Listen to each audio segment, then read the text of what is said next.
우리 한국의 문장을 보면은 주어, 목적어, 동사가 있습니다. 이 주어라는 것을 국어사전을 찾아보니 이렇게 정의하고 있습니다.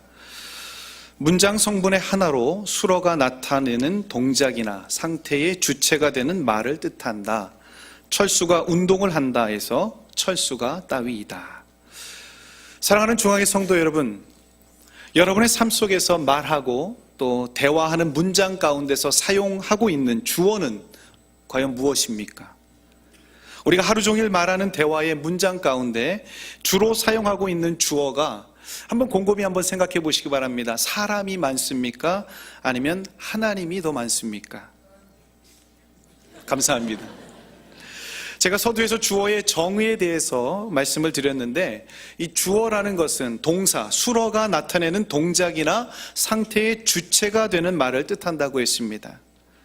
그렇다면 우리가 주어가 우리의 문장 가운데서, 우리의 대화 가운데서 사람이라는 것을 예로 들면 다음과 같습니다. 내가 이 일을 했습니다. 우리가 이것을 이루어냈습니다. 당신이 한 것을 축하합니다 라고 이야기할 수 있습니다. 사람이 주어가 되었다는 것은 일의 주체가 사람, 즉 내가 되든지 나, 당신, 우리, 그들 등등이 어떤 동작이나 상태의 주체가 되어서 이루어졌다는 것을 나타내고 있는 것입니다. 그러나 하나님이 주어가 되는 것을 예로 들면 다음과 같습니다. 하나님께서 나를 인도하셨습니다. 하나님이 당신과 함께 하셔서 그렇게 된 것입니다. 하나님이 이런 상황 가운데 있게 하신 것입니다. 하나님께서 도와주셔서 이런 결과가 나타나게 된 것입니다. 하나님이 주어가 되었다는 것은 온전히 하나님께서 어떠한 일의 결과나 상태의 주체가 되셔서 이루셨다는 것을 인정하는 것입니다. 먼저 오늘 본문 말씀의 배경을 한번 살펴보겠습니다. 여러분 잘 아시는 야곱은 몇 명의 아들을 낳았습니까? 12명의 아들을 낳았습니다. 그 중에 야곱은 요셉을 가장 사랑하였습니다. 그도 그럴 것이 야곱의 아내는 4명이 있었는데 그 중에 라헬을 가장 사랑했습니다. 라헬이 오랫동안 아들을 못 낳다가 느금하게 요셉을 낳았습니다. 그래서 야곱이 요셉을 얼마나 금이야 옥이나 길렀는지 채색 옷을 입혔습니다. 자연히 형들은 아버지가 요셉만 그렇게 사랑하는 데 대하여 불만을 가지고 있다가 이 도단에서 요셉을 구덩이에 던져서 죽이려고 하다가 애굽에 내려가는 상인에게 팔아버립니다. 그리고 아버지께는 우리를 만나러 오다가 아마 짐승에 물려 죽었나 봅니다라고 거짓말을 하였습니다. 요셉은 애굽으로 팔려가서 보디발 시위대장 집에서 종살이를 하였습니다. 그리고 어떻게 됩니까? 하나님께서 요셉과 함께 하셔서 형통한 자가 되어 요셉은 이 보디발 집에서 가정 총무가 되어집니다.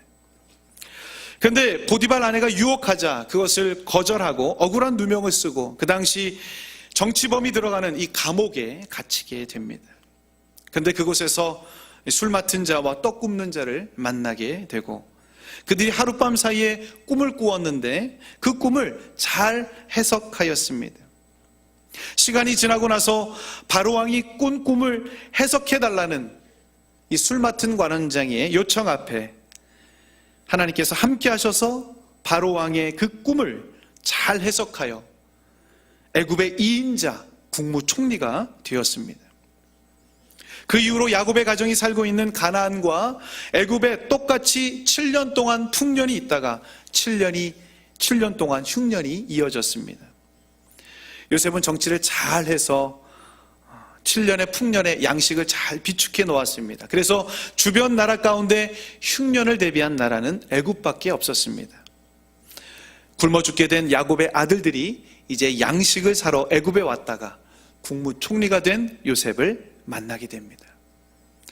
그래서 요셉은 자기 가정 식구 70명을 모두 애굽으로 불러들였습니다. 세월이 흘러 야곱이 죽게 되었습니다.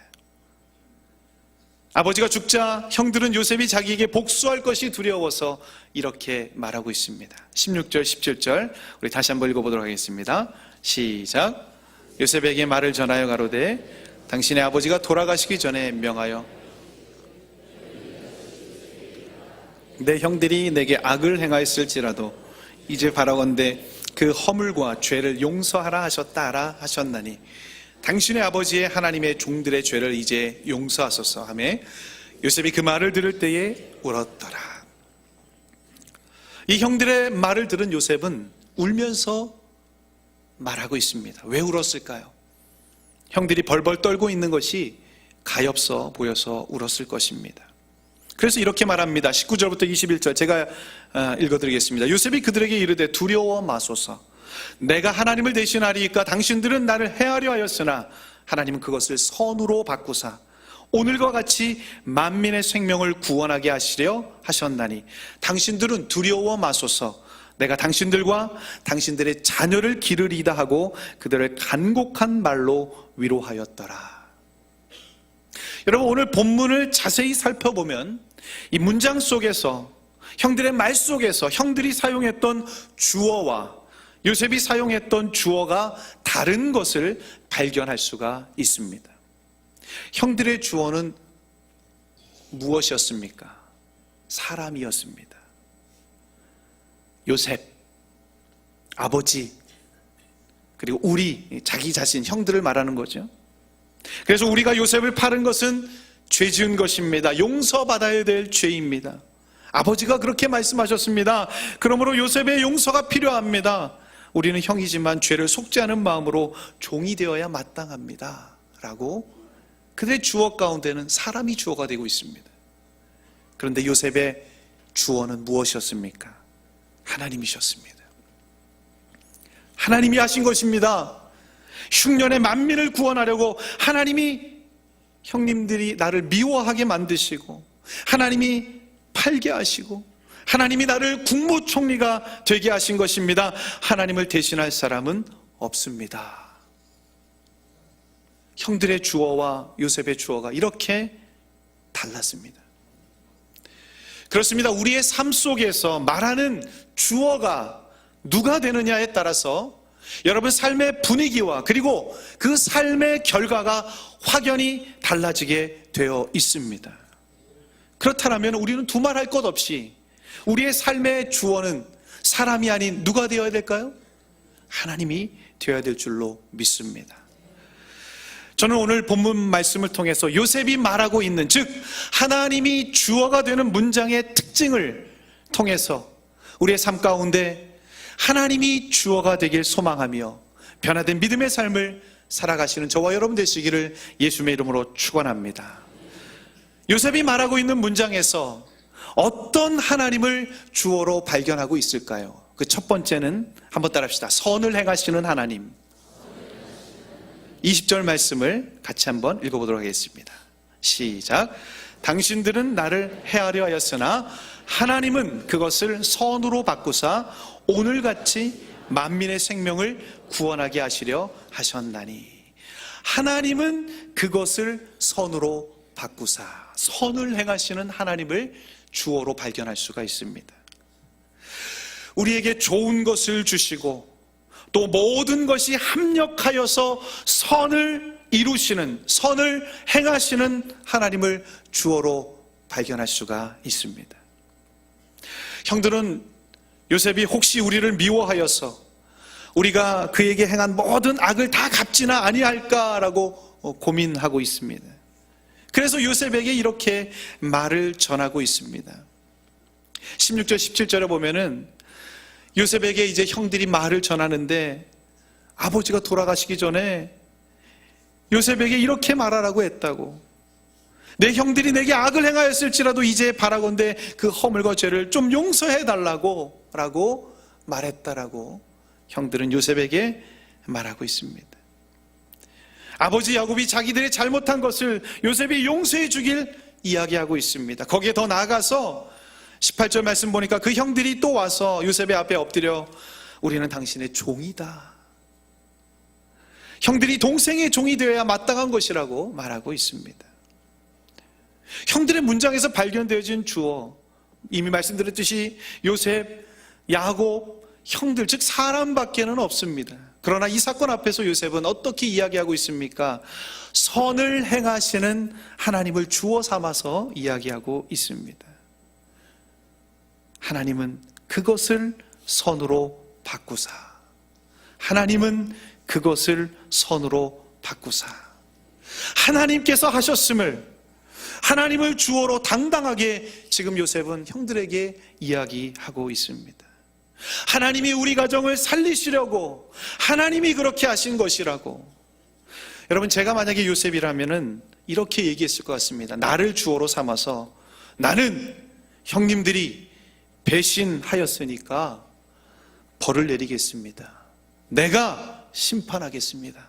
라고 형들의 배신감에 벌을 내리거나 심판하겠지만, 그러나 성경 속에 요셉의 눈에는 선을 행하시는 그 하나님의 일하심, 하나님의 역사하심을 보고 있었다라는 것입니다. 사도 바울은 로마서 8장 28절 말씀에 이렇게 고백하고 있습니다. 우리가 잘 아는 말씀 같이 한번 읽어보도록 하겠습니다. 영상에 나와 있습니다. 시작. 우리가 알거니와 하나님을 사랑하는 자 곧 그 뜻대로 부르심을 입은 자들에게는 모든 것이 합력하여 선을 이루느니라. 아멘. 우리는 이런 믿음이 있어야 될 줄로 믿습니다. 여기 보니까 모든 것이 합력하여 선을 이루시는 하나님, 그 하나님을 내가 믿습니다 라고 우리는 고백해야 될 줄로 믿습니다.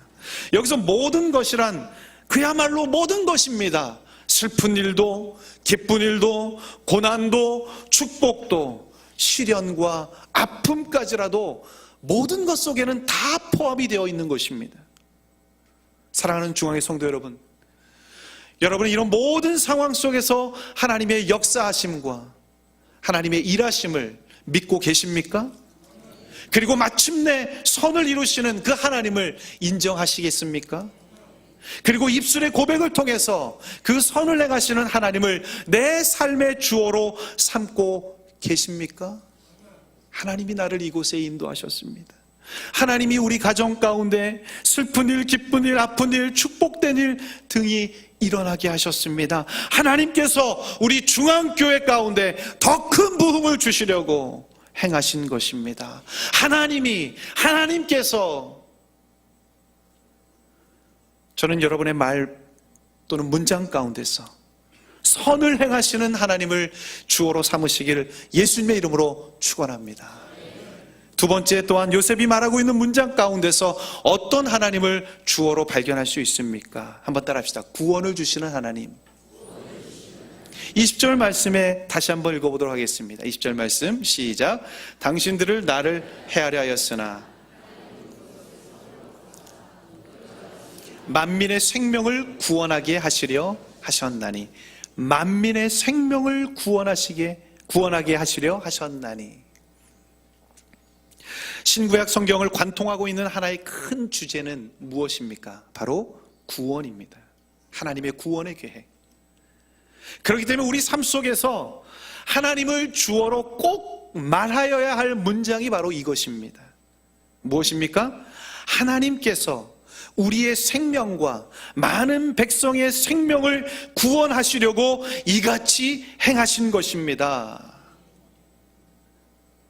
우리 말의 문장 속에는 이런 하나님의 뜻이 녹아져 있는 말을 해야 될 줄로 믿습니다. 형들의 말을 보시기 바랍니다. 그들의 말 속에는 미워함, 그리고 악을 갚음, 악을 행함 등의 인간적인 것들로만 가득 차 있음을 보게 됩니다. 그러나 요셉의 언어는 달랐습니다. 하나님의 구원을 이야기하고 있습니다. 여러분, 하나님의 구원, 하나님의 뜻은 무엇입니까? 베드로후서 3장 9절에 하나님의 뜻에 대해서 이렇게 나오고 있죠. 같이 한번 읽어볼까요? 시작. 주의 약속은 어떤 이의 더디다고 생각하는 것 같이 더딘 것이 아니라 오직 너희를 대하여 오래 참으사 아무도 멸망치 않고 다 회개하기에 이르기를 원하시니라. 아멘. 우리 하나님께서는 오래 참으시고 아무도 멸망치 않고 다 회개하기에 이르기를 원하신다. 하나님의 뜻입니다. 요한복음에서 요한은 하나님의 뜻을 또한 이렇게 이야기하고 있습니다. 요한복음 20장 31절 말씀 같이 한번 읽겠습니다. 시작.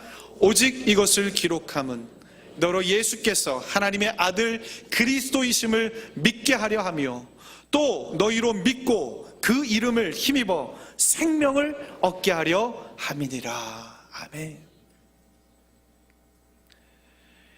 예수께서 하나님의 아들 그리스도이심을 믿게 하고 또 그것을 믿고 그 이름을 힘입어 생명을 얻게 하시는 하나님의 뜻.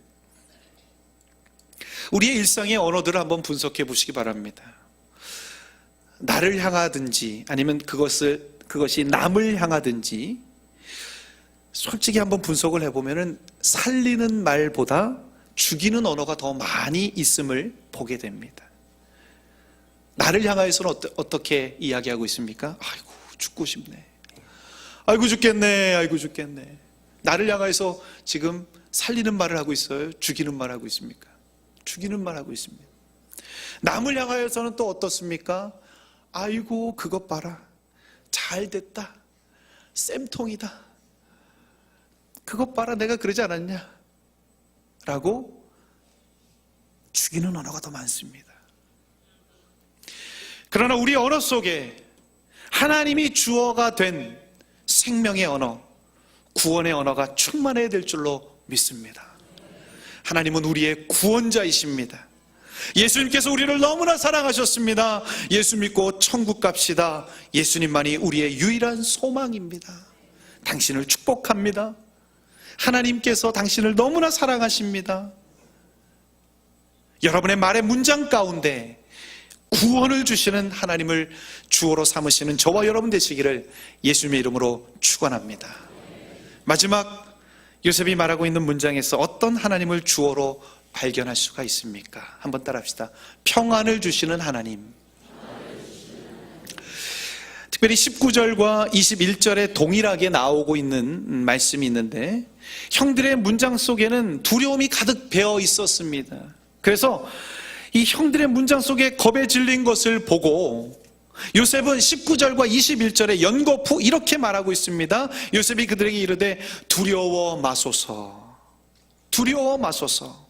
21절에 보니까 당신들은 두려워 마소서라고 이야기하고 있습니다. 그러니까 요셉은 우리에게 평안을 주시는 하나님을 삶 속에서 발견하고 있는 것입니다. 우리 가정을 살리시려고 형들이 나를 미워하게 하여 파른 것이라고 말했습니다. 하나님을 대신할 자가 없다라고 하였습니다. 다 하나님이 하신 일이라고 말하고 있습니다. 두려워 마소서. 이런 요셉의 말을 들을 때 어땠을까요? 이 말을 들을 때 하나님을 평안하게 하는 말이 된 줄 믿습니다.